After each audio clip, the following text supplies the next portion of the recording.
This episode is brought to you by Bulletproof Script Coverage, where screenwriters go to get their scripts read by top Hollywood professionals. Learn more at covermyscreenplay.com. I'd like to welcome to the show Marshall Herskovitz. How you doing, Marshall? I am well. How are you? I'm going well, my friend. Thank you so much for doing the show. I'm a fan of many of your films, including the films not you just written and produced, but directed as well. And we'll get into that in the future. But I heard nothing but good things from you from Ed, who was on the show as well, Edward Zwick. And I said, well, I got to get Marshall on the show too. I can't just talk to Ed. I want to talk to Marshall as well. So thank you so much for doing this. I appreciate it. Well, I'm happy to do it. And just know, if I say anything that Ed said, he stole it from me.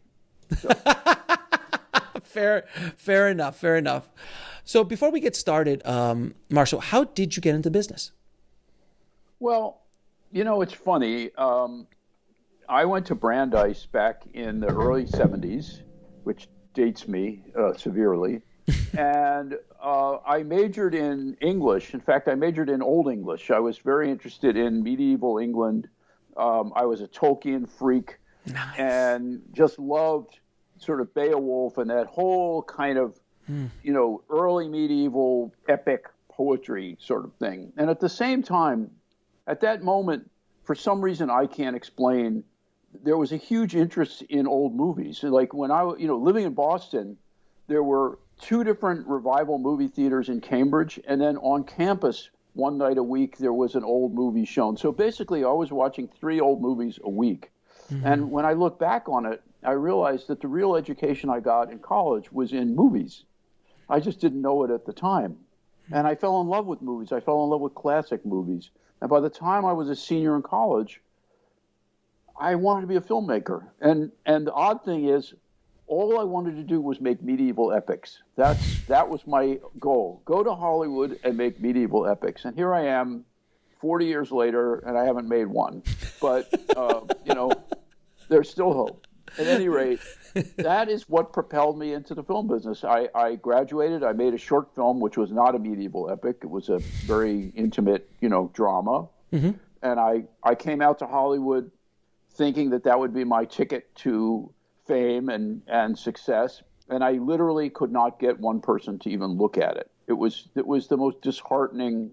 And in those days, all you had was the yellow pages. I went through the yellow pages for all production companies and called every single one in Los Angeles, and no one would look at it. So after about 6 months of floundering, I heard about this amazing film school called American Film Institute, and I thought, well, maybe I should do that instead. And so that's where I went. That's where I met Ed on the first day, and really that gave me my start. Really? And so you guys are just school chums who got together and just stuck together for the last 40 years working on projects together. That's amazing. That's right. We're the longest living partnership in Hollywood right now. Really? That's actually saying a lot, actually. Yeah, it actually is. I mean, it's something I'm very proud of, and I know he is too. And we have worked independently all along, but nevertheless, our preference is to do things together. Yeah, absolutely. I had a similar education I had a video store. I worked at a video store for 5 years. Wow. Oh, so wow. I did the same thing. I watched 3 movies a night. I was in high school, so there's nothing else to do. Homework. So I would just take home movies and just watch. And I got such an education. And that was before I even wanted to become a director. At the end, I was like, I guess I kind of want to be a director. Kind of similar to you. So you wanted to make Excalibur, but never did, is what you're saying. That's correct. Yes. But there's still hope. I finally, after 30 years, got to write a screenplay of the story of 1066, the Norman conquest of England, which was something I had desperately wanted to do.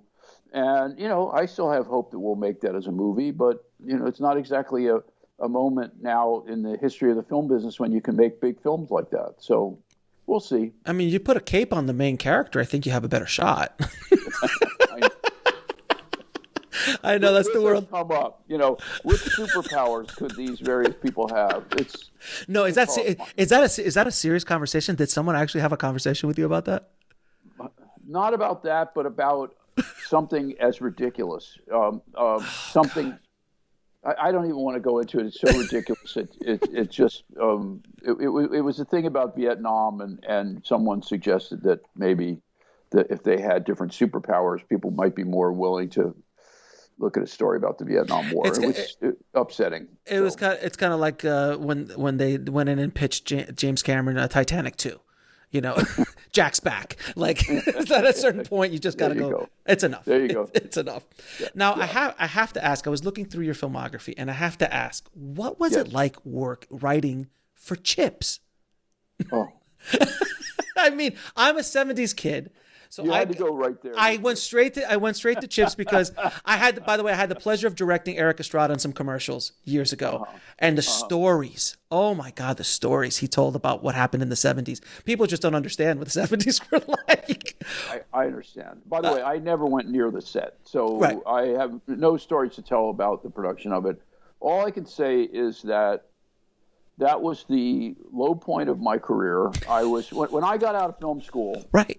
I spent about 3 or 4 years trying to be a freelance writer in episodic television, which is, by the way, doesn't really exist anymore. You don't really have people to make a career as freelance writers in television anymore. And at one point, Chips was the only job I could get. And I read one of their scripts, and it was like it was written in another language. I just had no idea how to do this thing. There was no connection. One scene went to the next. The dialogue didn't make sense. I literally was completely lost. Right. And I came up with a sweet idea, actually, about an old Native American who thought his grandson was was not knowing enough about the old ways. So he was raising his grandson in Griffith Park, away from people, hidden away. Nice. And they bought it. They liked that. And it was Michael Ansara who played him, of course, because in those days, Michael Ansara played Native Americans. So it didn't turn out so bad. But for me, it was a very humiliating experience because I had no idea. It was not the type of thing I knew how to write. And in fact, that was part of what catalyzed, I think, one of the most important moments in my career, which was a decision I made after 3 or 4 years of doing that I just was going to stop. In other words, I sat down and wrote a screenplay as a spec thing.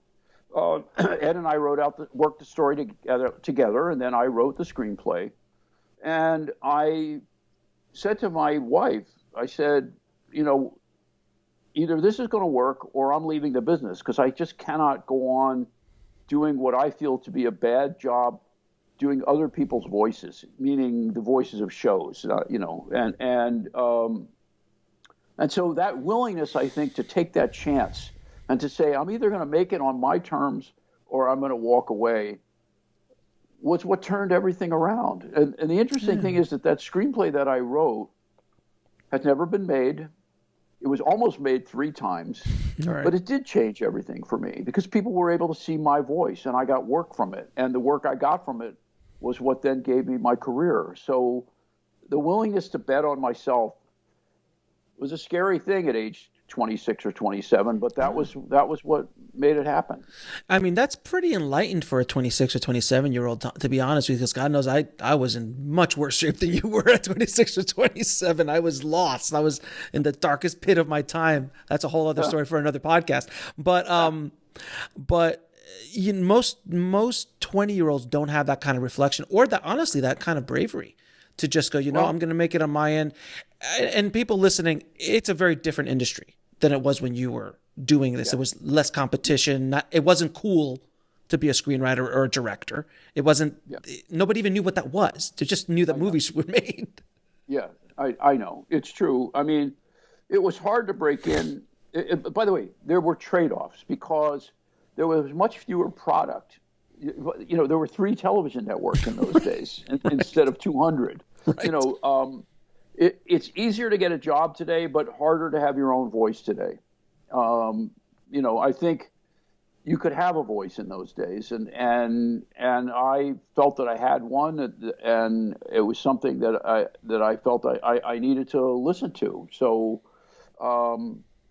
look, the one thing that has always been true, which is to make it in this business, you have to be driven. You have to be, you have to need to do it. I remember when I was still in Boston, talking to some person who had been to Hollywood, saying, how do I do this? Do I have a chance of making it?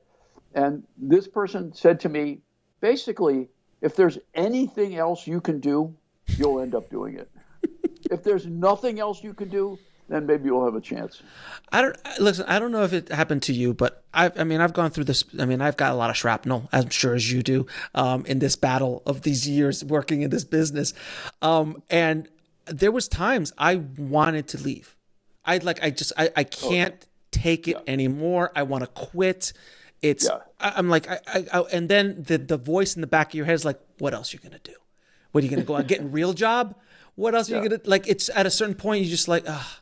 And did that happen to you multiple times? And how did you break through that? Because it's still happening. It happens. I have two things to say about that. First of all, I had an inherent belief in what they now call the hero's journey before I had any idea of what a hero's journey was. It's so deeply embedded in our culture that I believe that everything was a test. And they're going to throw this shit at you to try to get you to quit, and therefore you just have to try harder. Why I thought that, I don't know. No one told me that. That was just my belief. And so my belief was, okay, I get it. Oh, now 6 bad things have happened and I want to leave. Okay, this is the moment when you have to dig down and say, no, I'm not going to leave. I don't know why I believe that. I'm grateful that I did because I think it got me through.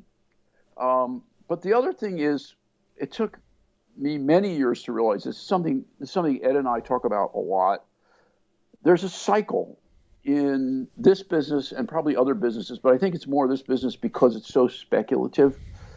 The cycle goes like this. You are nobody. You have nothing to lose. You do something bold. You do something original. People notice it. You get attention. They start to build you up. You start to make money. People start to believe in you. You start to think that you know what you're doing. And in thinking that you know what you're doing, you become cautious and maybe arrogant. And then you make a stupid mistake and you come tumbling down and are completely humbled by the business. And in the midst of your despair, right, you have nothing to lose and you could start being original again. And I could chart 5 times in our career when that sort of thing has happened, where in some way, you know how they say in Southern California, fire is a natural part of the life cycle of this environment and that you need to have fires. Well, failure is a natural part of the life cycle of a career. You have to have failure. You have to fail at things. That's the only way you learn. That's the only way you grow and become better. And I think people are so afraid of failure that they become mediocre to avoid it. And the business now allows for that. We always talk about how people fail upwards, which means they're mediocre and they don't make a huge mistake, so they sort of keep moving up. I'm not a believer in that. I'm a believer in you take the chance and you take what happens. There's a filmmaker out right now who's, taking swings at the bat that I'm so, regardless if you like the movies or not, but someone like Chris Nolan, who oh my God, is taking massive swings at the bat. Unbelievable. Yes. Unbelievable swings at bat. And I'm so glad there's guys like him and Fincher and these kind of guys that just go up there and just take massive, because there's you could take creative choices or creative challenges and do things that are original at a lower budget. But when you get up to the $150-200 million and you do something like Inception or Tenet, I know. That's a risk, because imagine if that goes really badly. It's hard. You get put in director jail. And that's the thing. I understand. And I have enormous respect. And as you say, it's like I couldn't even follow Tenet. I'll be honest. I couldn't follow it. I want to watch it again. I want to watch it backwards, And then he makes Dunkirk, which is like sublime. Do you know what I mean? And it doesn't matter because he's an incredible filmmaker who has a vision, who has the resources, the wherewithal, and the courage to follow that vision. And you're right. We need people like that. We need a business that will still support people like that. And if there's one big difference between today and 30, 40 years ago, it's that there were more people in positions of power who were willing to trust filmmakers back then. That's just a fact. I mean, look, we wouldn't have Star Wars without Alan Ladd. I mean, Alan Ladd took a risk on a filmmaker who made THX 1138, which was a horrible bomb. And he's like, hey, you know what? I think let's give him like $9 million. Sure, you can have the merchandising rights. I'm sure that'll work out fine for everybody.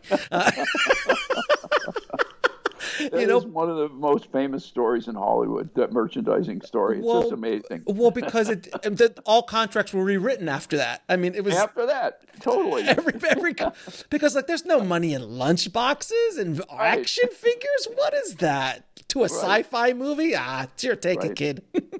Oh God, it's absolutely remarkable. I always talk about the punch that everybody gets in this business. No matter how big you are, no matter how accomplished you are, no matter what stage in life you are, punches continues to come all the time. And as you get older, you learn how to duck a bit. Like when you're younger, you learn how to take it. You learn how to take the punch and keep going. Like you were saying, like, okay, they threw 6 or 7 things at me. Screw you, I'm still going. That's the taking of the punches. But some people get that first punch and they're out of the game. Because they're cold cocked. That's right. But as you get older, sometimes you could duck, sometimes you can weave, sometimes it could skim off you, and sometimes it just misses you altogether. But that's age, that's experience. Well, can I tell you, I don't think Ed and I have ever learned how to duck or weave. I think we got one of the worst punches of our career this past year in 2020, and we were just destroyed by it, just destroyed. And I'll even say what it is. We thought we were doing a reboot of 30-something. Yeah. We had a great idea. Basically, it wasn't a redo. It was basically saying it's another generation. All of their children are now in their 30s, and it's going to be as much about their children as it is about the original cast members. And we wrote 7 scripts, and we thought it was going to go, and we had our whole heart and soul in this thing. Mm-hmm. And ABC decided not to do it. And we were just like, we were undone. So here we were, there was no ducking, there was no weaving. That was a straight punch right to the face. Yeah. And, and the thing about the business, if you're a creative person, meaning when I say creative person, we're all creative people. But what I mean is if you make your living by creating things, either as a producer, director, writer, that sort of thing, this is going to happen over and over and over again. You have to be willing to endure that kind of rejection, which is not the same as failure. Failure is once you've made it and people shit on it. Rejection is before you get to make it, and people don't take it seriously, or they don't think it's good enough, or they decide they don't want to do it for whatever reason, and the point is, it takes just as much work. We put months and months and months of work into that, even though we hadn't shot, anything. And it was awful. But that's life. That's the job. If you can't handle that, you can't do this job. And that's the thing that I want people listening to understand, because a lot of people think, someone like you and Ed, all doors are wide open. They just, how much do you need, Marshall? How much do you need, Ed? Because of your track record. I mean, you guys have remarkable track records individually and as a team, remarkable track records as writers, producers, and directors. And yet, and I've said this so many times, I always use the example of Spielberg, but now I'm going to use you guys as an example. But like Spielberg couldn't get Lincoln, finance. He had to go. So Scorsese couldn't get Silence financed for 20 years. I know. And they're two icons. Yeah, they're two icons. It's amazing. And yet, see them, I go, oh, they should be able to do it. Us, I know it would be impossible. Right, and that and I've said that story to other people like yourself, and they're like, you know what? I'm not crying for Steve. I'm not crying for Marty either, but I understand your point. But there's people at every stage of their career, at every stage, no matter what they've done, Oscars, no Oscars, big box office hits, non-big office hit, it's still a struggle. it's still a struggle.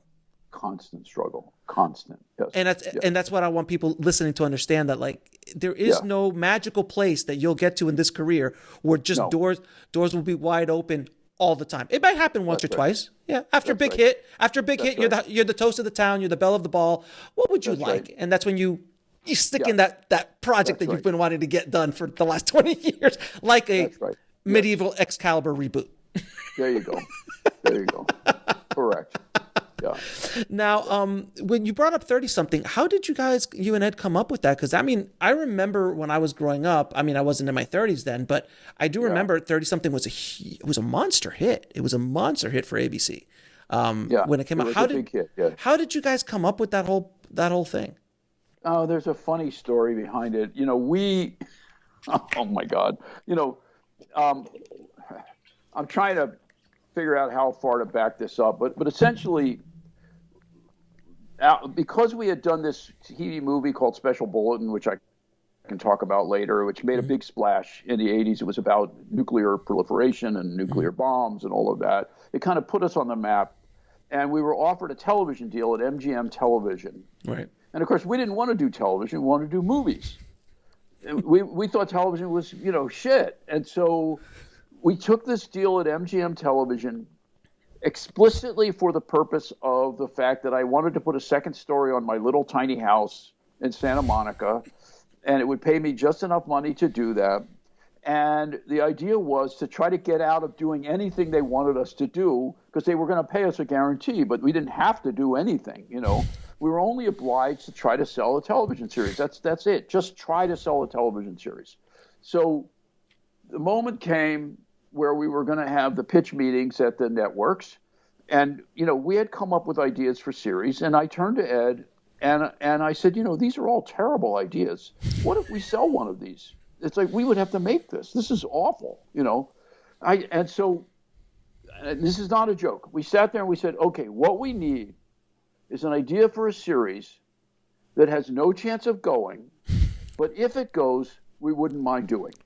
So we said, now what would that look like? And I sat there and I thought, well, what's interesting is that on television at this moment, and we're talking about now 1986, there's nothing that represents the baby boom generation except Saturday Night Live and a show called Kate and Allie.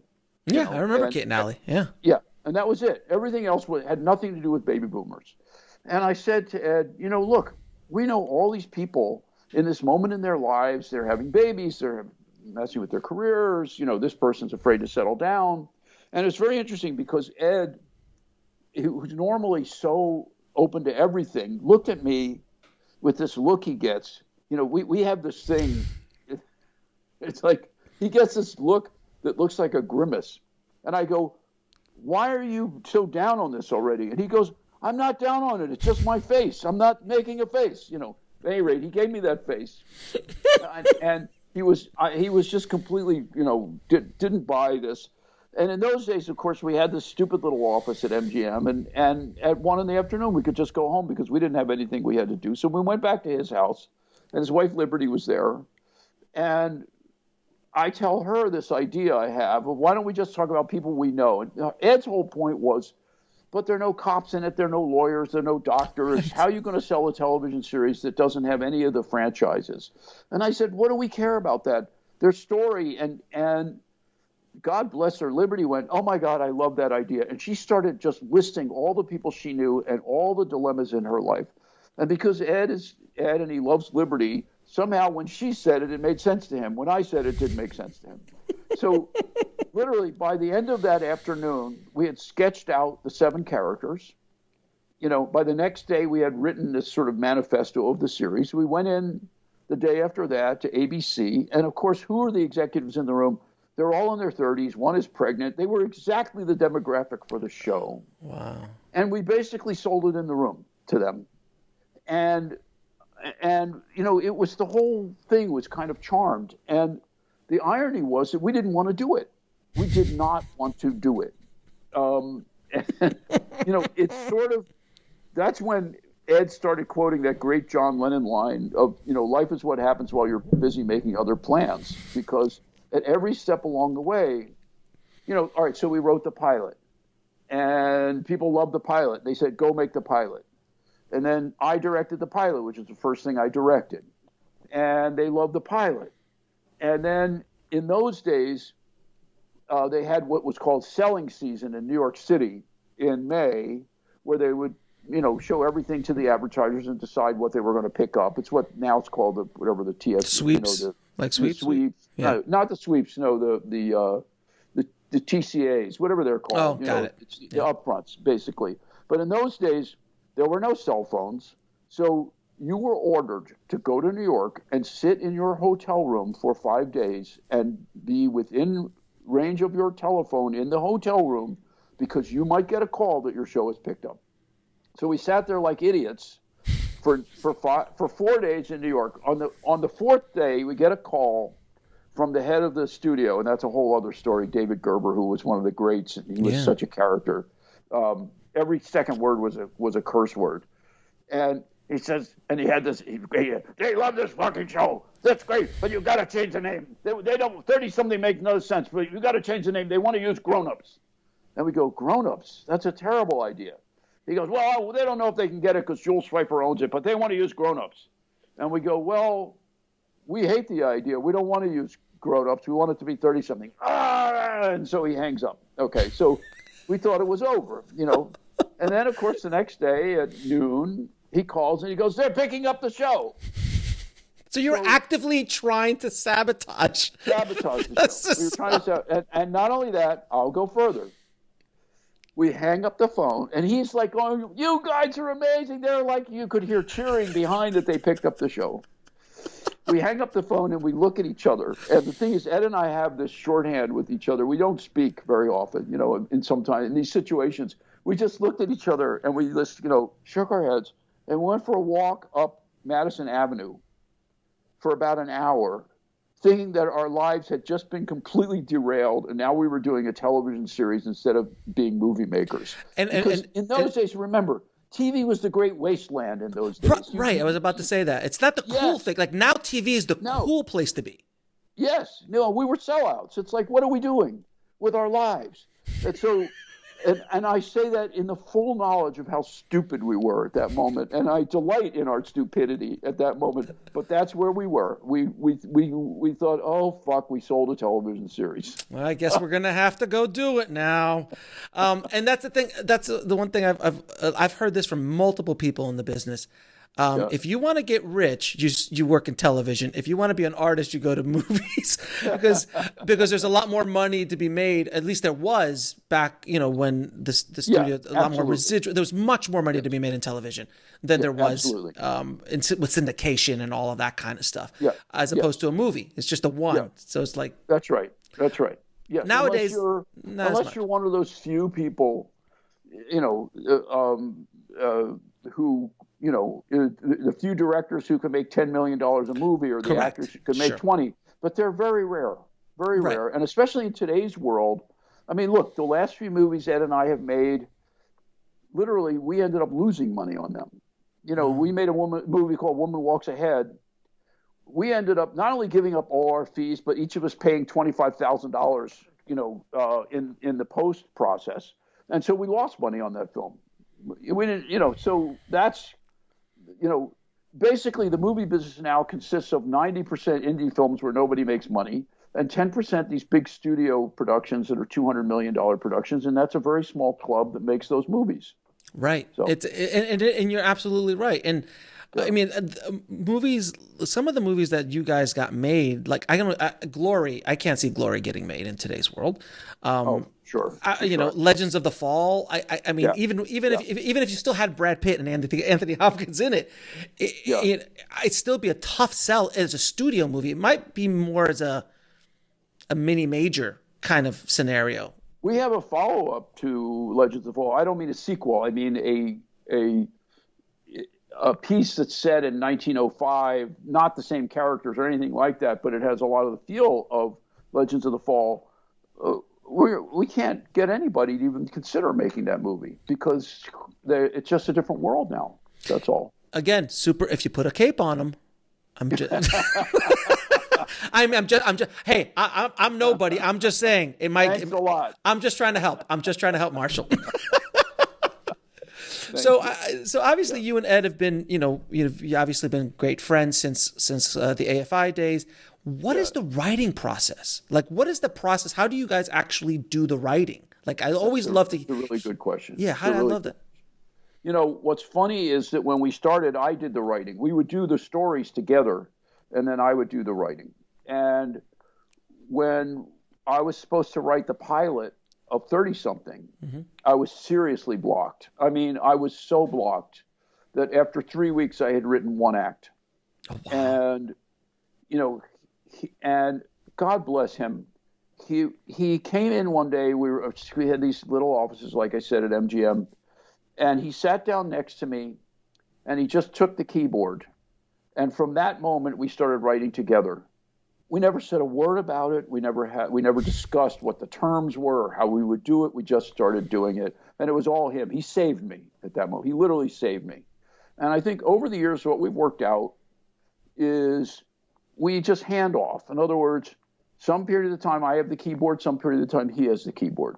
And by the way, this works just as well over Zoom. Actually, we use a thing called GoToMeeting, but it's the same thing, but you can at least look at the document while you're doing it, or in person. And one person is looking at a monitor and the other person has the keyboard. And basically the person with the keyboard is kind of the captain of the ship at that moment. The other person talks and yells and says, no, do this. But the person with the keyboard says, no, I'm doing it this way, unless we scream too much, then, but basically we listen to each other. It's funny when Ed and I started out, he had a very specific set of skills and I had a different set of skills. And over the years, we've learned each other's skills, but he's still better at what he started out at, and I'm still better at what I started out at. And that's part of, I think, what makes us such a good team. And that difference is that Ed has the greatest story sense of anyone I've ever met in my life. I mean, I used to say, you could drop Ed in any story, and in 5 minutes, he can tell you where it came from and where it's going. His ability to understand the schema of what has to happen, what happened before, where it has to go, where the other people fit into it is astonishing. And his speed it's like speed chess, watching him work, sort of structuring a story. When I met him, he didn't really have much skill at sort of depicting how people actually speak or what happens, between people in a scene. And that was my strength. I hadn't a clue what a story was, no clue at all, but I could write a scene. I could, get into the nuances of how people behave with each other and why sometimes people say what they feel and don't say what they feel, and why they sometimes don't talk, and why at other times they can't stop speaking.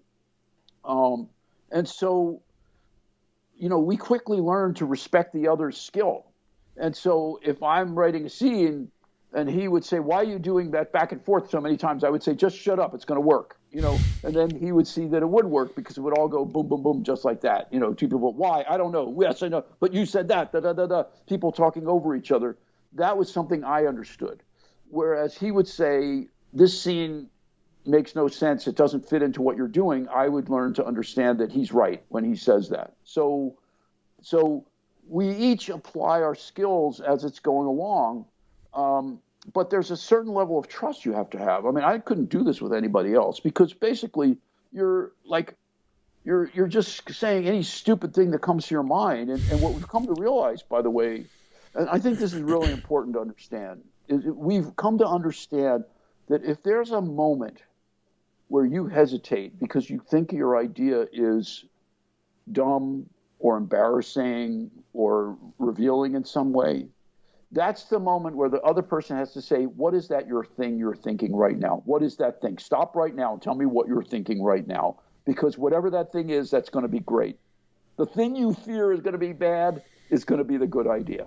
And so we respect that in each other. And it's a vulnerability it's a sort of a mutual vulnerability where you know that the things that are the truest are the hardest to say, and therefore you're not going to want to say them. And by the way, corollary to that is that we both hate writers' rooms. I mean, I know we are far outside the mainstream, but I think writers' rooms are terrible places for just that reason, because the best ideas can't be said in front of 8 people. It's too revealing to say it in front of 8 people. And so when we do our shows, we don't have writers' rooms. I mean, we bring everybody in and we'll sort of talk about the season in general, but then when we're working out each episode, we bring that writer in and we work out the outline for that episode with that writer and let that writer go and write it. And that works out much more efficiently and with a much better product, we feel, for that very reason, because people then are less afraid to say what they're really thinking. Now, you're talking a little bit about fear and breaking kind of, because look, this whole town is run by fear. Let's just be honest. I mean, What do you mean? The entire town is run by fear.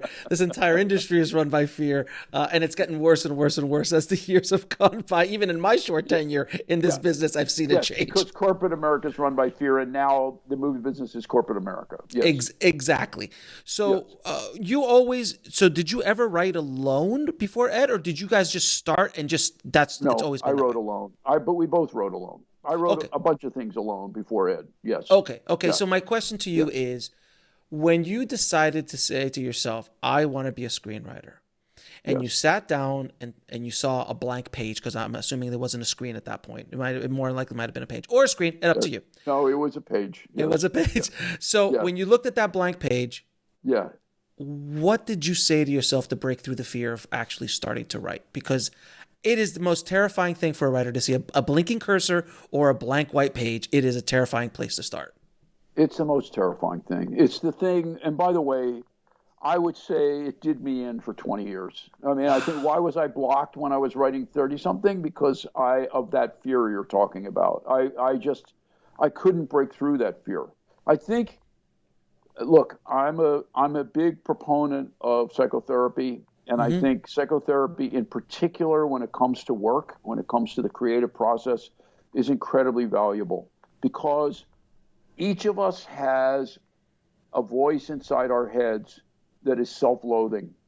The thing you just wrote is a piece of shit. And it instantly goes into, will tell you exactly humiliated you will be when people read that horrible thing you just wrote. And it's paralyzing. That kind of fear is paralyzing. That's shame. It's really shame is what we're talking about. Writing is so filled with shame because you are exposing yourself. Yeah. And you're exposing yourself to the worst kind of criticism, shaming criticism. How could you have thought that? How could you write that? You bore me. You're uninteresting. You're bad. All of those things. So you have to develop the ability in yourself, the compassion in yourself to say, I'm going to write this anyway, even though I might be shamed. In other words, it's about letting the shame wash over you and realize you survive on the other side. Now, Ed Zwick, who is less afflicted by shame than I am, although he certainly is afflicted by it for sure, but he's, I think, more able to cut through that. His advice is write it bad. In other words, go right for the shame. Just write it bad, because it won't be that bad anyway. But the point is, accept that it's going to be bad and write it anyway, because you can always rewrite. Rewriting is much easier than writing. And I think once I learned I could try a scene, and if it's bad, it's going to take me 30 minutes to rewrite it anyway. What's the difference? It was very freeing. And so it's much easier for me to write now than it was 30 years ago, because I was so consumed with shame and fear of shame at that time. So I feel for every writer, this is our lot in life, is to face that shame every single day. But it's to understand that it's shame. That's what you're afraid of, is shame. I've said this on other episodes about this, and it's something that I think all creatives go through it, but I think we go through it a little bit more as filmmakers and screenwriters. Is the ego is a very dangerous thing inside of ourselves, and that voice that you're talking about. I always use the analogy is if you go out and you have a big meal, and you're stuffed, and then the dessert tray comes. That voice in the back of your head goes, go ahead, have the cheesecake. You'll just work out tomorrow. It'll be fine. Then you get the cheesecake, and then later that evening when you're at home and you're undressing in front of the mirror, that same voice goes, "You fat pig, how could you have eaten that damn cheesecake?" and that is the voice. It's a similar voice to the shame voice that you're talking about. Exactly. That voice is the one that got you to write.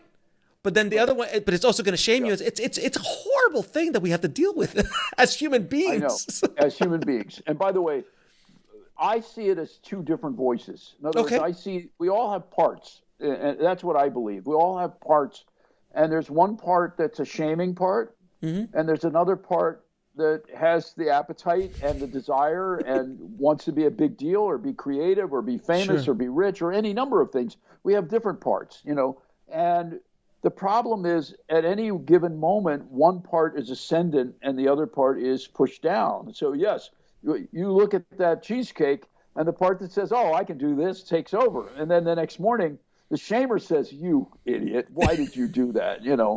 And it's learning how to live with them and sort of figure out some middle ground between all these voices. And also I believe very strongly at this point in my life in the idea of compassion for yourself. I think that's the thing I did not have for many, many, many years. I had no compassion for myself.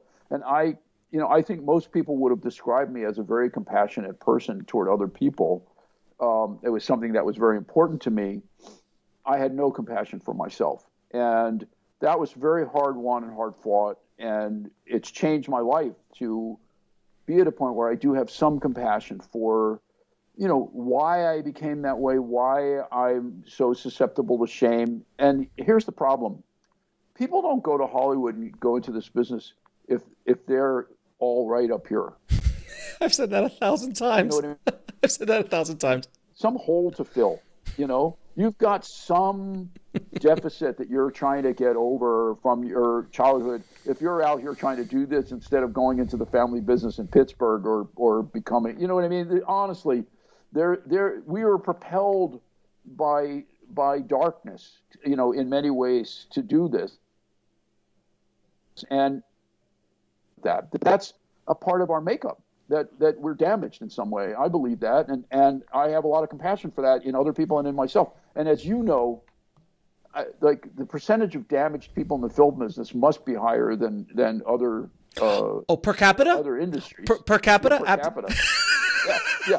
I mean, basically, you're surrounded by crazy people of one kind or another. I mean, this is one of the few industries that rewards you if you're bipolar, rewards you if you have ADD, rewards for things that would normally harm you in other businesses. So, look, we are that thing about they tilted the country and all the nuts and bolts, all the nuts went to California.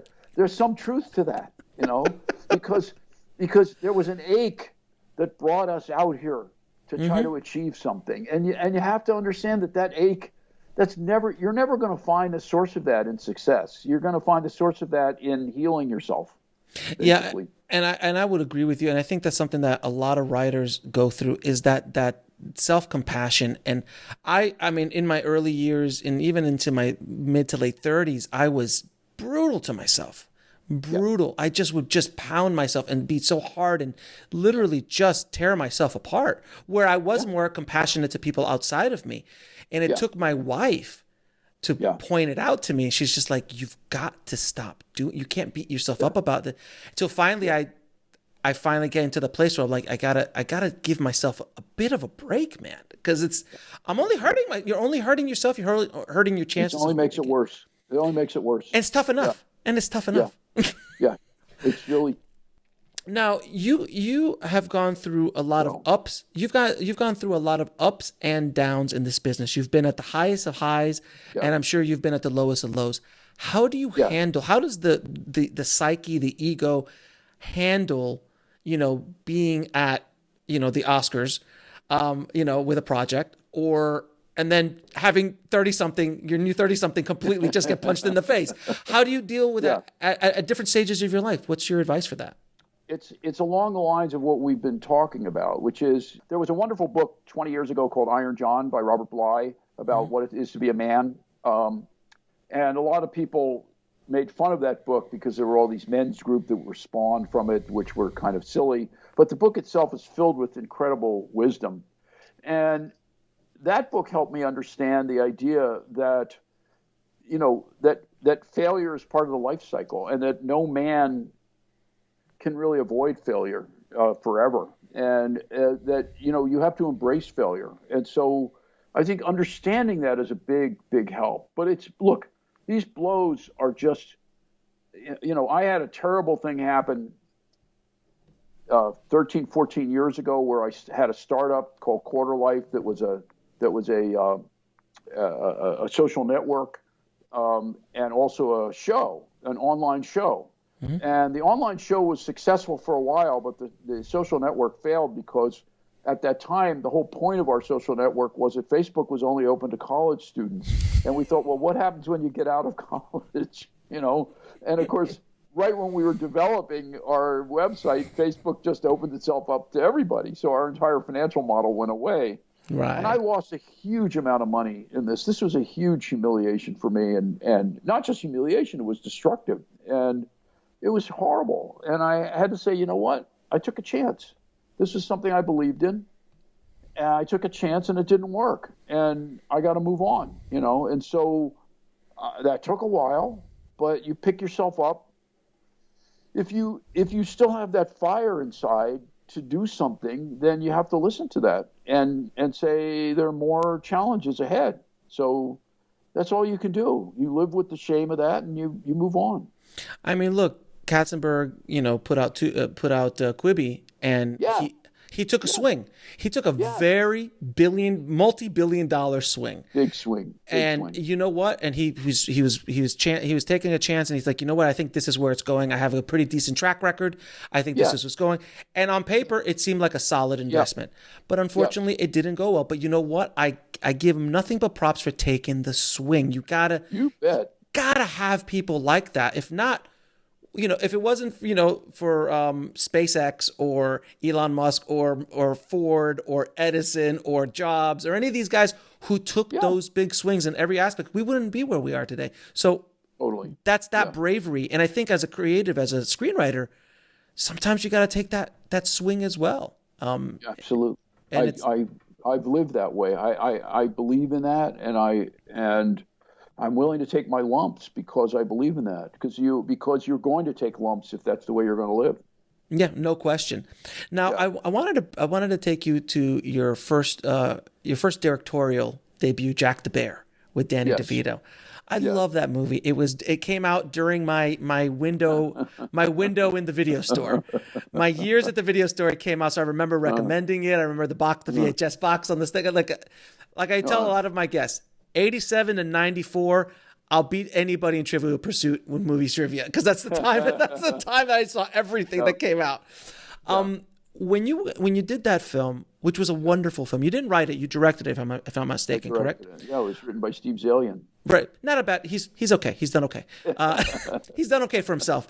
What was the biggest lesson you learned directing that film? Because I'm assuming I know you directed some episodic at that point, but you were at the game. You were at the big show. Well, I learned a lot of lessons from directing that film, and most of them were negative lessons. It was a very difficult film, very, very difficult.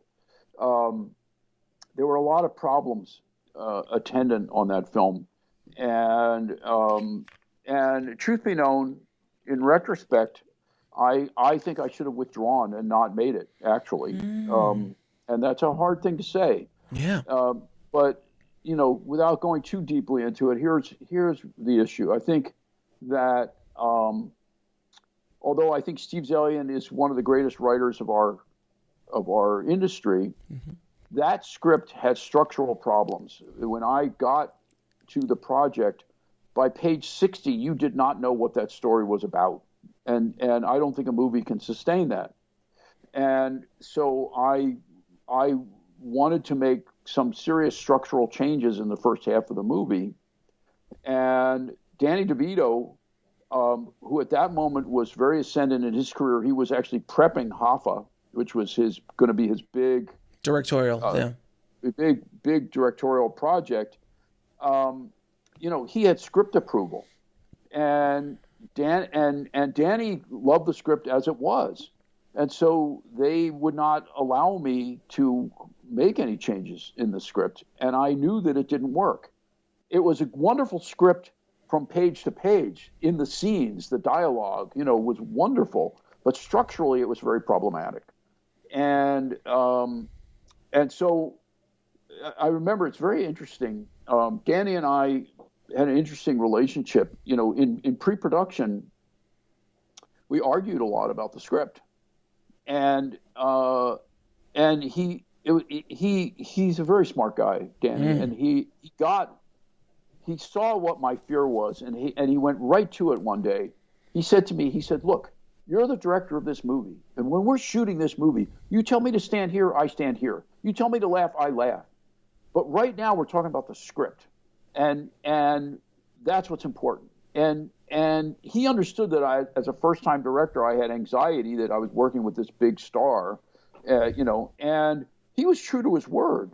As an actor, he was great to work with, and cooperative and collaborative. The issues were about the script, and we went ahead and shot the movie. We had a lot of issues in the shooting because the schedule was too short, and I knew it, and the people in production knew it, but the studio didn't want to spend more money on it because it was a soft kind of movie, and so we went behind schedule, as I knew we would, and got into big fights about that. But the big problem came in editing. The big problem came in editing because when we put it together, sure enough, the beginning part didn't work, as I had told them it would not work, because it needed to be sort of condensed into something that you understood where you were going. And so they wanted to fire my editor. I said, you're not firing this editor. This is a guy, Steve Rosenblum, who we've worked with, both Ed and I have worked with since film school, who I think is the most brilliant editor in Hollywood. And I put my body in front of him. They actually brought in a second editor in addition to him, who finally gave up, saying, I don't know what to do with this. And, we were spent a year just editing that film. Wow. That's unheard of. That's completely unheard of. 3 months editing a film. Right. 3-4 months tops editing a film. A year just editing. And finally came up with something. I suggested 2 days of reshoots to help knit some things together. And they gave me the 2 days of reshoots, and we were able to sort of create, sort of knit together the story in such a way that beginning part worked. And so, it was a difficult, painful process as a first movie, to have to do battle with the studio head and to do battle with your star and all of that. It was tough. It was tough. And then it came out, and of course did no business at all. Mm-hmm. And critics, here's an interesting thing talking about you never see the bullet that hits you. We knew the problems were in the first half of the movie. Right. Once we got through the first half of the movie, it worked like a top. Okay. And so I'm sitting there with my editor, Steve, in the first preview, and the audience is laughing and they're into it, and we get to halfway through the movie and they're clearly loving the movie, and we're like high-fiving, like we solved this. And then you get to that last part of the movie where it turns dark, right? And the neighbor Norman attacks the boy and all of that. You could feel the energy in the audience change immediately, and we realized, oh my God, people don't like this at all. And what I realized is that when you have a tone change in a movie, late in the movie, people don't like it. Doesn't mean it's not good. It means they don't like it. There's a difference. In other words, they thought it was one kind of movie, and then it became a different kind of movie. Now, when you look at the movie, I put in 100 warnings of what's coming. Some of them I think very overt, of like, watch out, watch out, watch out. Monsters are real. Monsters are real. But people don't listen to that. Do you know what I mean? Mm-hmm. They were taken by surprise, and they thought it became a different kind of movie at the end. And that was, critics hated that. and it did no business. And so, I look at the movie, and to me, it still works as intended. And I think those warnings are there and they work. But for audiences, it didn't work. So, I learned also that you have to think like an audience member. You can't just think as a filmmaker. And now when I am writing and when I'm directing and when I'm editing, what I'm doing is I'm the audience. I'm not just the creator. I'm the person. I'm looking through both sides of the telescope. And I'm saying, what is my experience as an audience right now? And is it what I expect? Am I disturbed by it? Am I disturbed in a good way, in a bad way? Am I taken out of the movie? I think about that much more seriously than I did before that process. So I think there were lots of lessons from that movie. So I love the concept of the tone changes, because that is something that's a very dangerous thing to do in a film, is to change the tone, because you'll lose your audience. And the one film that always stuck with my head is a Tarantino film, which he wrote but didn't direct, which is called From Dusk Till Dawn, which was the first half of the movie is basically a kidnapping heist film, right? And then out of nowhere, vampires show up, right? and then it turns into a vampire, and the tone shift just jars, so jarring. There's nothing before that tells you, hey, there's some vampires coming. Not even a poster on the wall. Nothing. It was just nothing. So that's something that writers listening really be careful with, that tone change, because it can really just throw you off. Yes. Yeah. Absolutely. Yeah. It's just one of those things. It's the difference between movie reality and real reality. In real reality, shit happens. All of a sudden you have a car accident and your life just changed. Tone shifted. Yeah. but in movie reality, there has to be some unity of not just tone, of character, of a lot of things. So that's what people expect. Yeah, like you can't have Darth Vader all of a sudden be the nice guy at the end. Like it's that doesn't. But I've seen that happen in bad movies with characters that just they weren't the guy. They weren't the kind of character that would kick the dog. But then after halfway through the movie, they kick the dog. You're like, wait a minute, no. You can't take me down a road and then sucker punch me like that. It's it's very, very tough. Now, another project you were involved in as a producer, which I would love to hear any stories behind the scenes of how you even got involved with it, was Traffic. I mean, that is such a, I mean, obviously it's at this point a legendary film. I remember when it came out. It's Soderbergh, who's, brilliant and so on, but it was a risky film. Like the way he shot it, the way he constructed the storylines. How did you get involved with the movie, and how did that go? Well, first of all, that was mostly Ed. I mean, Ed wanted to do a story about the war on drugs, and I think my participation in that was more supportive than most of the things, especially because we didn't write it, we didn't direct it. I mean, Ed was going to direct it, but when he found out that Soderbergh was doing something very similar and had the rights to the Traffic miniseries, he called Stephen. I'm sure Ed told the story that he called Stephen. No, he didn't tell that story. Yeah. Oh, it's very, very interesting because he was kind of stuck, and on how to make it work. And he called Stephen and said, "Listen, we don't know each other. I know you're doing this thing. We're doing the same thing. Let's not try to do two things. Let's work together. Would you be open to that?" And Soderbergh just said, "Done." That was it. That was the whole conversation. Wow. And, so from that moment on, he was going to direct it. We were going to produce it. And he kind of, got it together in such a way that the script worked and went and did it. And look, we had no interest in telling Soderbergh what to do. I mean, he's amazing, and we learned a lot from him. He has such a different style from us, and I just wanted to see how he worked. And I'll tell you an interesting thing that happened. It's basically 3 or 4 different movies. I mean, the casts in those different stories almost never saw each other, okay? Right. And yet there's this incredible consistency of performance throughout the film.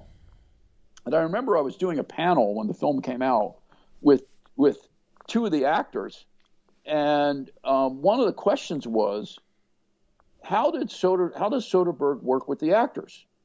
And they each said, Soderbergh never said a word to me. He never gave me any direction. And I was so shocked because, I spent a little time on the set, but not enough to really, first of all, Soderbergh was the operator. Yeah, he's the DP. And so, he's right there with the actors. You're back with the monitors. I didn't really know if he was talking to them or not, So, but I was shocked that they said literally he didn't talk to us. And it's funny.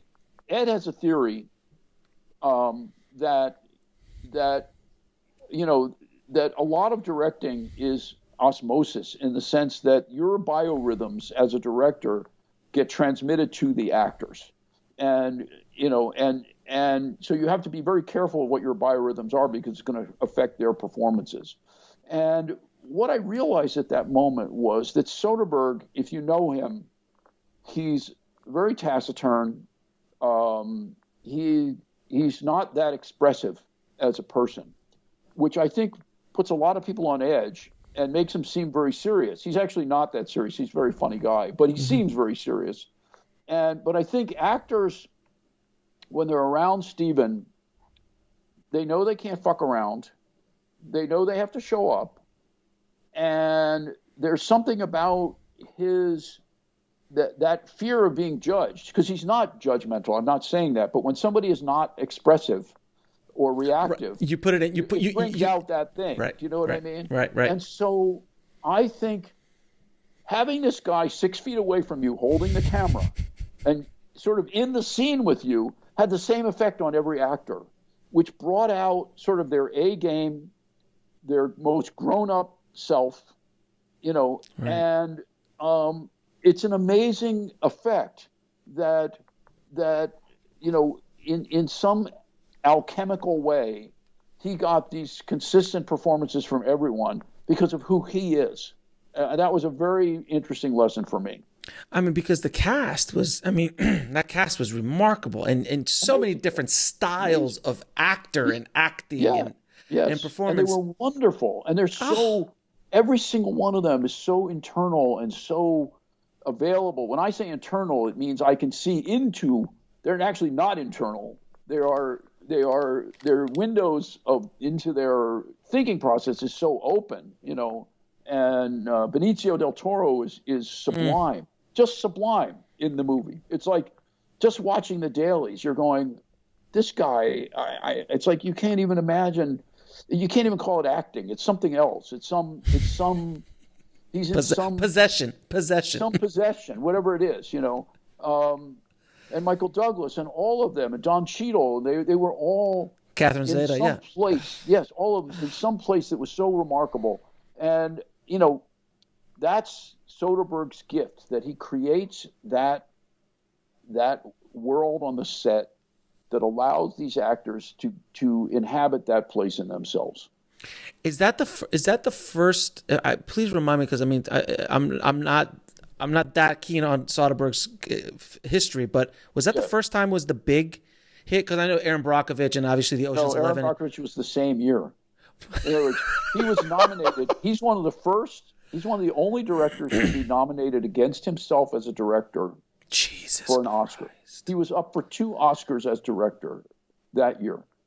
And Best Picture too, I think, right? Both. And Best Picture, yes. And he won for Traffic. He won director. He won director for Traffic. And I remember telling him on the phone, I said, you just have to beat that asshole Steve Soderbergh. He's everywhere, this guy. This guy is everywhere. He laughed. And by the way, when we were at the Oscars, it's just so terrible.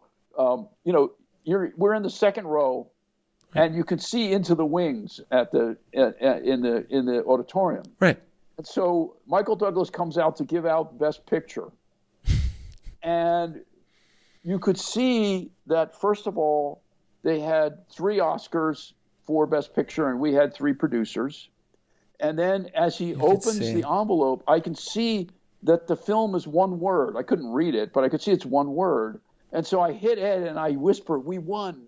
And he goes, "And the winner is Gladiator," which was one word and had 3 Oscars, 3 producers. So, it was one of those great, horrible moments where we thought we won, but we didn't. But, so what?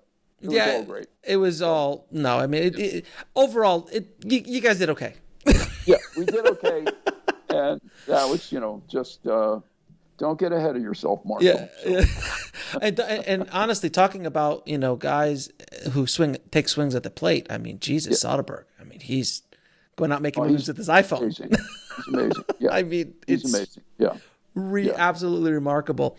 So much respect for him. I have to ask, when you start writing, do you and Ed start outlining first? Do you start with character first? Do you start with plot first? How do you start that process? It's a good question. What we have learned over the years is not to try to structure anything at first, including the conversation. In other words, so much of what we do when we're starting something is just talk about how we feel about it. Talk what ideas come to mind. How do we see the characters? But not in any organized way. We will just go from history to things we've read to what this reminds us of. This is like my Aunt Marcine. This is whatever, that we just kind of inhabit that space. And that could go on for a week, or more, where you're just kind of living in it. And, it's like somebody once said, if you want to make a sculpture of an elephant, just cut away everything that doesn't look like an elephant. Yeah. That in some way the thing exists there and you have to just pull it out. That in some way that's true. It's just harder when it's something like this that's a story. But we still believe that in some way it exists and we have to find it. And that means being open to the most gossamer, foggy notions that might be true and be willing to change and follow something down a line. And so it's the willingness to be unguarded and unguided in that beginning part that allows you to really start to have a sense of what the thing is. And then, then we talk about the characters a lot. And I think we get to structure at that's the last thing. There may be some things we know we want to happen, or we know we want the person to be this kind of person. And so that's going to dictate certain things are going to happen. But to actually structure the story, that's the last piece of the puzzle for us before we start writing. Now, there was a movie you did that was in your filmography that kind of like one thing, like that old song, like something in this thing doesn't belong, which was Jack Reacher, which is, I think, the only sequel you ever did, right? Correct. Yes. And it's, it's a Tom Cruise vehicle. It's an action movie. Obviously, there's a lot of action and a lot of like Last Samurai and other things that you've done. Right. But this was different. How did you guys approach this? And I mean, when I spoke to Ed a little bit about it, he's like, I'd never done it before. So I kind of just wanted to try it and see if I could do it. How did you guys approach the writing process of that? Well, I think, first of all, I mean, I'll talk about this. I tend to not want to talk about anything that pertains to other people or what other people said or did. And so I'm going to be a little bit circumspect just out of respect for those people. Sure. But basically, the idea behind that film was to take one of the novels where Reacher is in relationship to someone, because usually he's not that much in relationship, because they wanted to humanize him a little bit. And so they picked that novel. And so our mandate was and I think why they used us was because they wanted the relationships. They wanted that sense of connection between him and the woman and the girl. Mm-hmm. And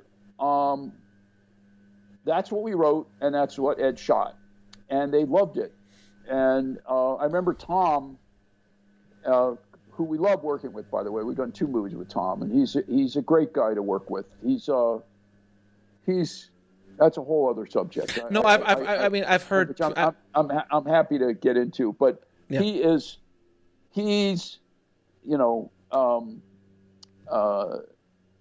who was it who said Tom shows up on the set each day and basically says, "How can I make your dreams come true?" I mean, that's how he looks at movies. He's full of gratitude and wants them to be great, and it's a great experience. So at any rate, we made the film. Tom looked at the film. He turned to Ed and he said, "This fucking film made me cry. None of my films make me cry. Thank you." Then we test the film, and women love it, and young men go, it's too soft. In other words, the idea didn't work for the intended audience of the movie. Now, have I said too much? Maybe, I don't know, but what the hell, it's past history. So we did some work on it. Didn't take that much. We did some work.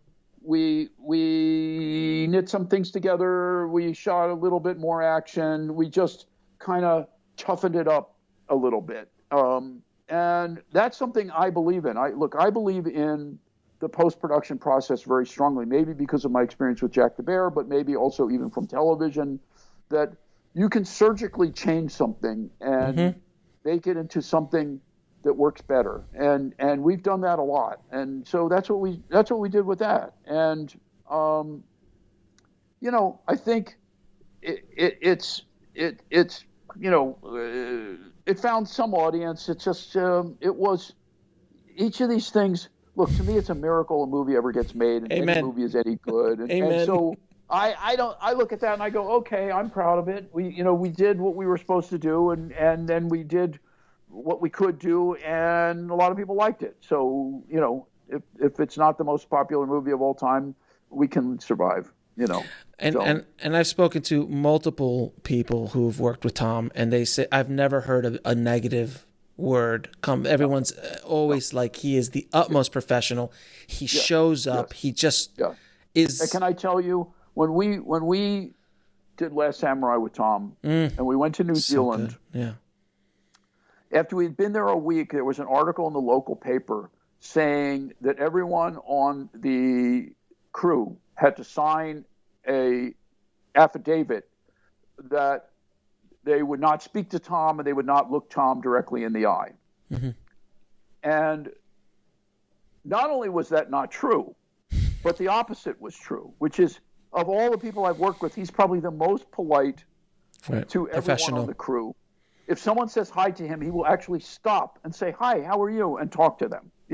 He's incredibly available to people. And I suddenly realized, maybe that's never been true. Maybe there's never been an agreement where you're not supposed to look at the star. Because we all think that that's like something that people have. And I thought, maybe it doesn't exist, because it certainly wasn't true with him. I mean, I'm assuming you don't want to be in an actor's eye line, but that's just being professional. That's different. That's different. And that's just a matter of, and in fact, that's just understood on the set. And anyone who is in the eye line, we usually tell them to get out, because it's just not nice to them. That's different. It's called being professional. But we've heard all the, I only want green M&Ms in my trailer, and I actually heard the origin story of that, which was, oh really? The origin story I can't actually say. I'll tell you off air because it's a little saucy.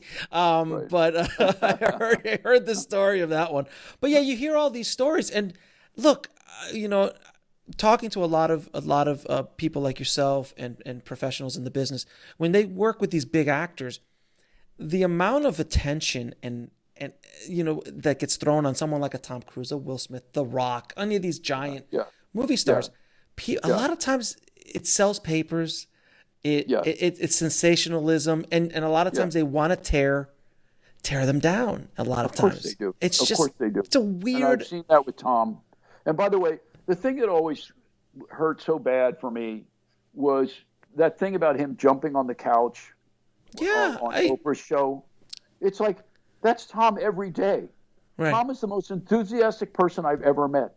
It's like, when we did the final battle of Last Samurai, and I came to the set that day, so good. Yeah. And we have 500 men on each side, and he's in the full Japanese armor. And we've got 7 cameras up on towers. And Tom comes over to me, and he grabs me by the chest, and he screams at me, "This is fucking great! This is fucking great!" That's Tom. You just love the guy. He's the most enthusiastic person in the world. Why would you make fun of him for jumping on a couch? It's like, God bless him. They always want to tear it down, and that's the thing. Look, someone like Tom, and then we'll stop talking about Tom because I could talk about Tom forever. I've been a fan of his since since the beginning, since all the right all the right moves. There is a charisma that these stars have. There's an energy that they project on the screen. There is a reason why Tom Cruise has been a movie star for 30 plus years. There's not a lot of movie stars who have been who are still movie stars. Exactly. Still movie star. He's still the biggest movie star in the world. He green lights a picture today, just like he did in 1990 after he did Rain Man or Top Gun or any of these things. So there's a reason for that. And you gotta kind of respect that about him. And look, we all have bad days. And of course, when you have a bad day and you're Tom Cruise, it's news. When you and I are having a bad day, nobody hears about it. No one cares about it. Now I'm going to ask you a few questions I ask all of my guests, Marshall. What are 3 screenplays every screenwriter should read? Oh my gosh, that's such a good one. Butch Cassidy and the Sundance Kid comes up very often. Chinatown for sure.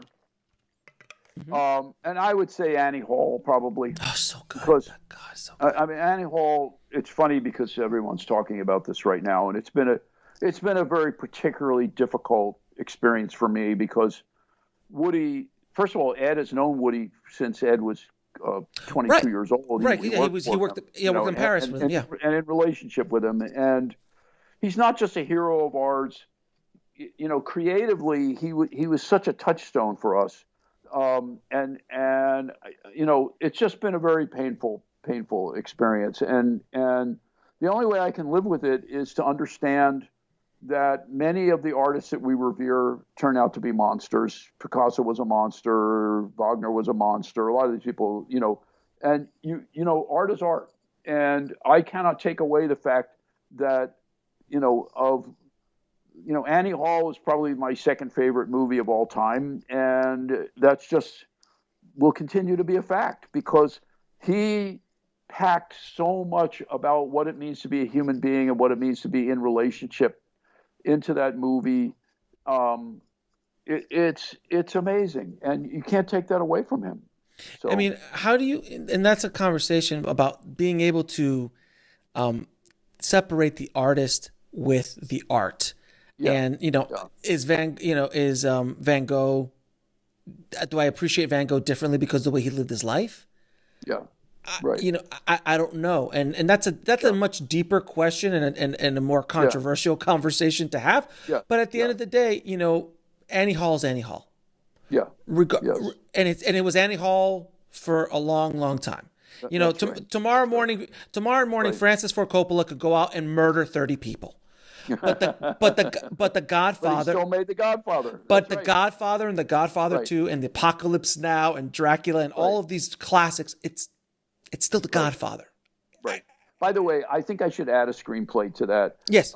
Which is It's a Wonderful Life. We named our company Bedford Falls after the town, and It's a Wonderful Life. Because for me, it's far and away the best movie ever made, but it's really the best movie ever made because it's the best screenplay.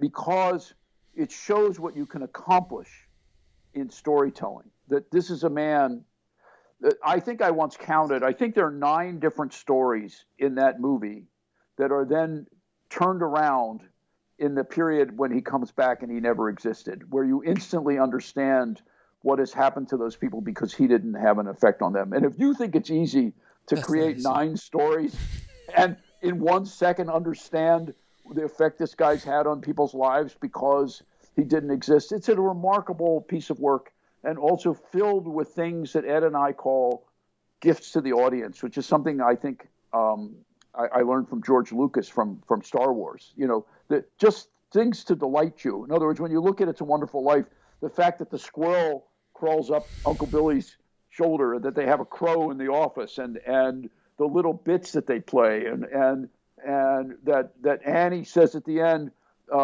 I've been saving this money for a divorce in case I ever get a husband. It's like there's so many great things in that film that are all in the screenplay,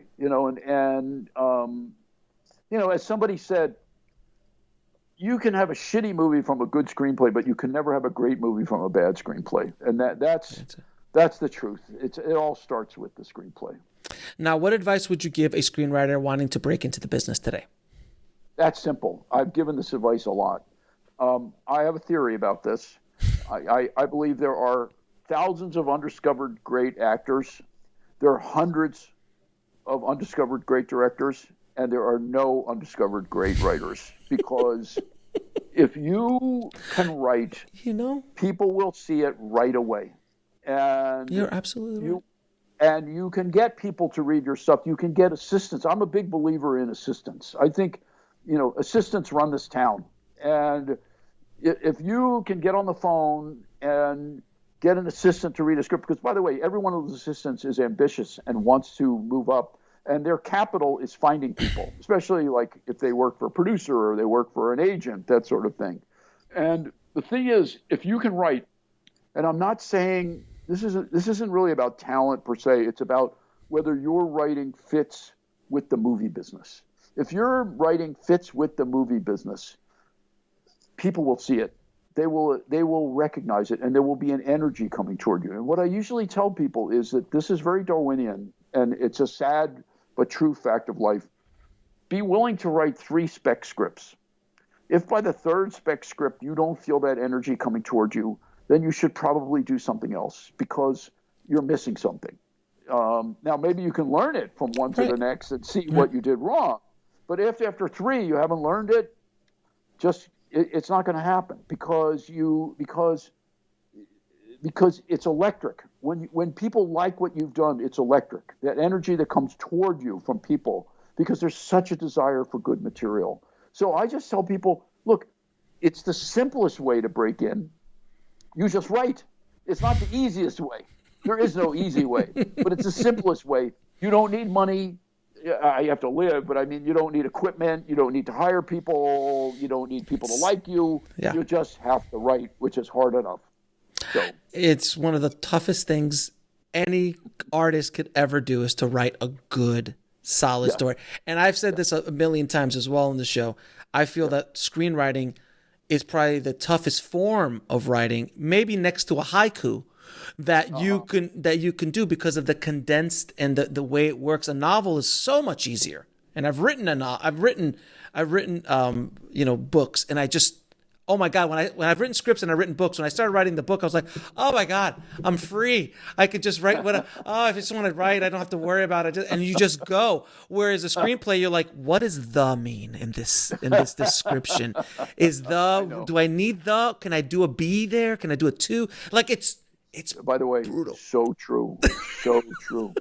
We just go through and take out words. Right. It's like, why do you need a complete sentence there? That's why it helps to read the greats, because you realize how little they actually have people say, and also the greats who have people talk over each other and create a kind of real interaction between people that you can just see on the page. Mm-hmm. Yeah, and I've seen descriptions by some of those greats, like the Shane Blacks, Aaron Sorkins, Tarantino, those guys, that you look at and they have like descriptions like 1-word sentences. Like they just because you want the reading of the screenplay to feel like you're watching the movie. So if you're going to spend a page describing the scene, that's you don't have a minute of the movie to do that. You're going to see that in 1 second. So that's a really tricky thing. How do you convey a lot of information in a very short number of words? As you said earlier, this is our lot in life. This is our lot in life. This is why we get paid the big bucks. This is why we get paid the big bucks. If you're able to do that. If you can do it. Well, now you get the medium bucks. But medium bucks, no residuals. Medium bucks buyout. That's it. Exactly. Now, what is the lesson that took you the longest to learn, whether in the film business or in life? Oh, boy. Well, I'm going to tell you something that I don't usually talk about out loud. Okay. Having to do with why I don't direct anymore. Mm-hmm. I mean, I'll direct an episode, but I don't direct movies anymore. I suffer from an anxiety disorder. And it took me many years to admit that. It obviously affected my life a great deal. But all I ever wanted to be was a film director. I only became a writer so that I could direct films. Right. And after I made 2 films, because the second one was Dangerous Beauty, Right. which is actually my favorite and something I really love. It's beautiful. It's a beautiful film. I love that film, and it still has a life today. People, even though it didn't do well when it came out, people still watch it. I realized that I paid too high a price directing a movie, that it's just too hard for me to get up every single day for 75 days and go out there and function for 16, 17, 18 hours a day at your top. Because I'm the kind of person that needs a lot of time to process what's going on. That's how I deal with my anxiety, is that I need downtime. And you don't have that. You're suppressing it constantly. And, you basically have to work all that time, be able to just fall into bed, fall asleep immediately, get your 6 to 7 hours of sleep, get up, and immediately just perform at your best every single day for however many days of that schedule. And it killed me. It just killed me. And I realized it was a very painful realization that here's this thing that I had wanted so much my whole life, was to be a director. And part of that was ego, let's face it, and part of it was creative, that it just made me miserable. It just wasn't worth doing if it made me miserable. And so I said, I'm going to stop. And that was very painful. And by the way, still is, because it affected my career. It affected how much money I made. It affected, how people saw me. I think a lot of people didn't understand that it was my choice that I stopped. Right. Because the movie didn't do well, so they thought maybe I couldn't get a job after that. Actually, I was offered jobs. It was my choice to stop because it hurt too much. And so, I think coming to accept that you are who you are. You have your strengths and you have your weaknesses, and they are all connected. You can't have one without the other. And my sensibility, my sensitivity, my ability to see into how people feel, it's very connected to my anxiety. It's all part of the same thing. So I think, again, it has to do with compassion for yourself, that I realized I just can't keep breaking myself on this rock just to prove something that I don't need to prove for myself. So I've had a very good time since then as a writer and a producer, and directing occasionally when it's only a few days, it's an episode or something like that. But it's very painful at the time. I first of all, I appreciate you sharing that, because I think that's something that the audience needs to understand. First of all, to be being honest with yourself and who you are is self-realization. Huge thing in our business, but as a human being in general. And there's always this kind of myth of what a director does. And after I've talked to so many, I feel that I think it kind of started with Spielberg, but then I think Tarantino put fire on that which is called like the rock and roll director. It was like it was cool and hip to be a director when in the 70s and the 60s and 50s, no one knew who made these things, really. I mean, Hitchcock probably, but that's it. But the reality of what it takes to be a director, like I stopped directing commercials because I just couldn't, it sucked my soul. I'm like, I don't want to sell a product. This is not what I do. It paid well. But I just said, you know what? It's not me. I'll just pull back. I'll go into post-production. I'll open up a post house and I'll produce and I'll do my short films and I'll write and I'll do other things. But it was a decision that I made for myself. But it's all about that self-realization. So people who have the dream, screenwriters listening now, they think I'm going to write and direct my first. I'm like, listen, it's a chore. And I've also talked to so many directors on the show that they've told me when I go to direct a movie, I go into training, physical training, because it is brutal on the body.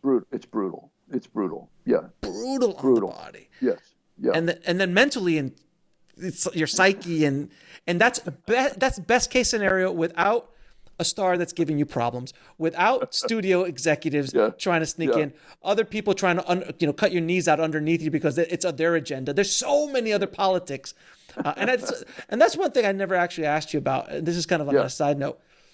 Can you please talk a little bit about the politics of being a director?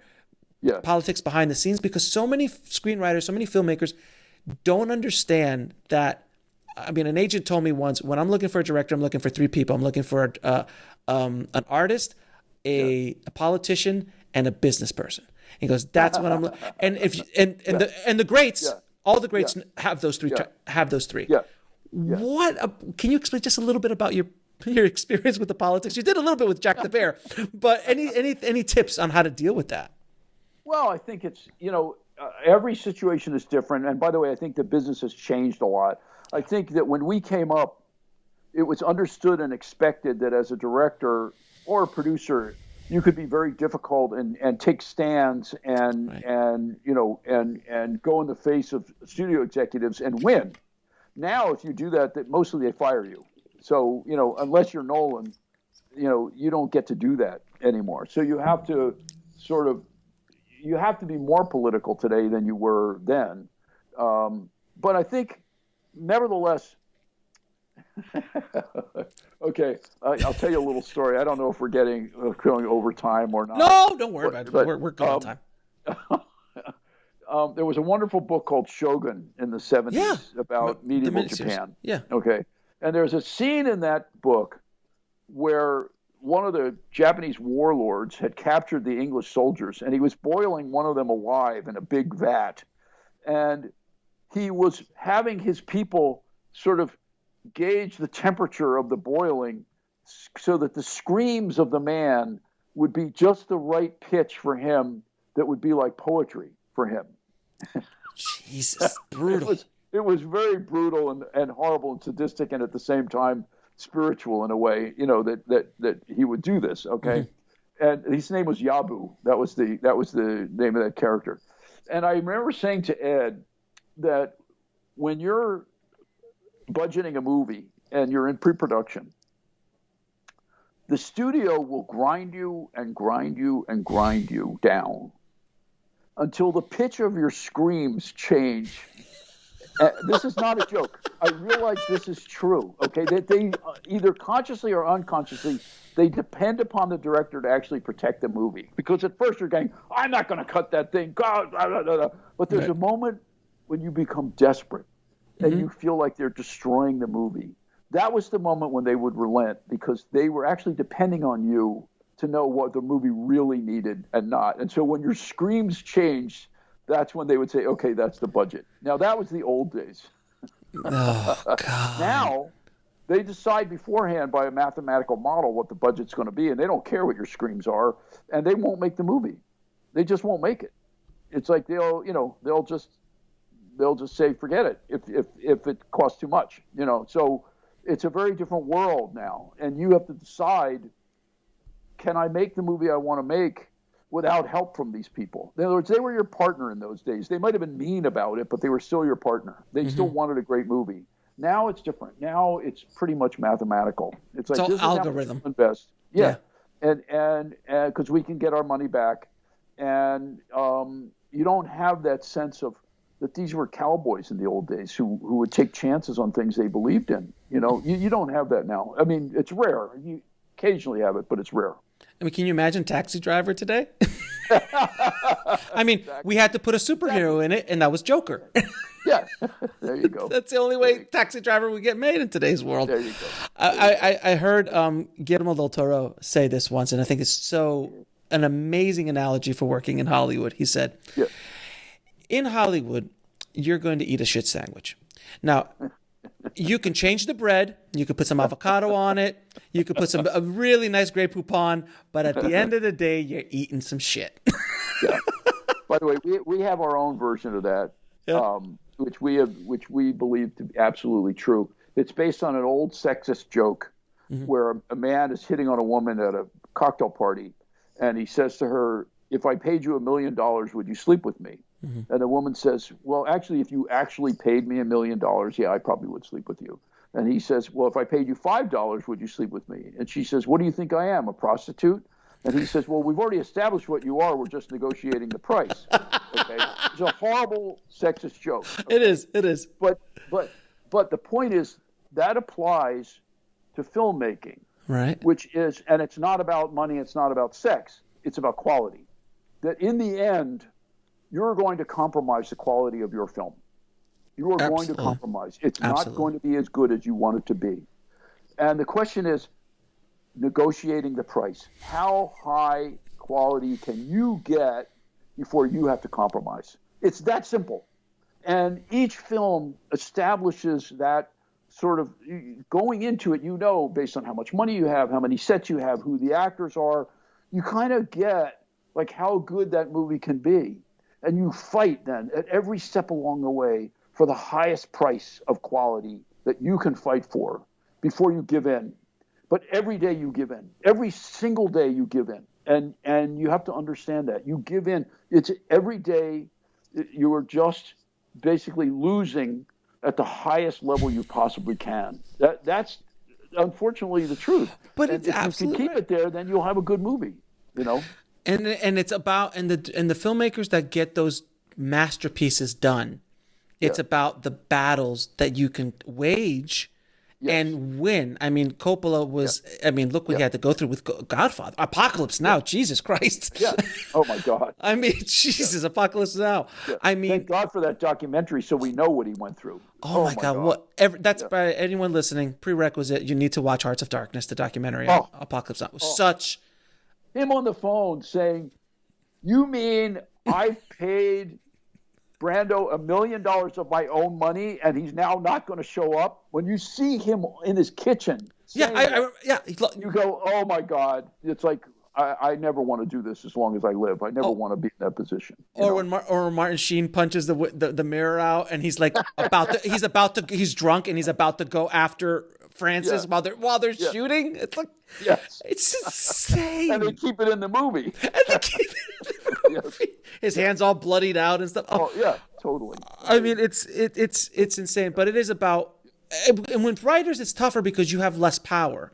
But as a writer, producer, or writer, producer, director, it's about fight. And look, I'll say this, man. You and Ed have fought some good fights because you guys have put out some amazing quality work over the years. Some of my favorite films. I mean, Last Samurai, Blood Diamond, and other just everything that both you guys work together and separately together on. It is. I mean, look, you can't get Last Samurai to where it was without fighting a couple battles creatively. Oh, we fought. We fought many battles, yes. Many battles. Listen, I feel very lucky. Ed feels very lucky because we spent our entire careers making only what we were passionate about. So very few people get to do that. Very few. Mm-hmm. And we are so grateful about that.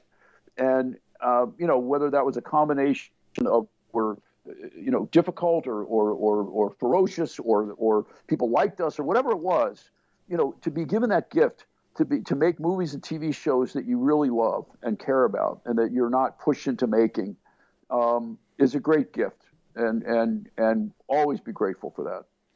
Marshall, thank you so much for your time and your just transparency and your raw, brutal honesty, which is what I'm all about and what the show is all about.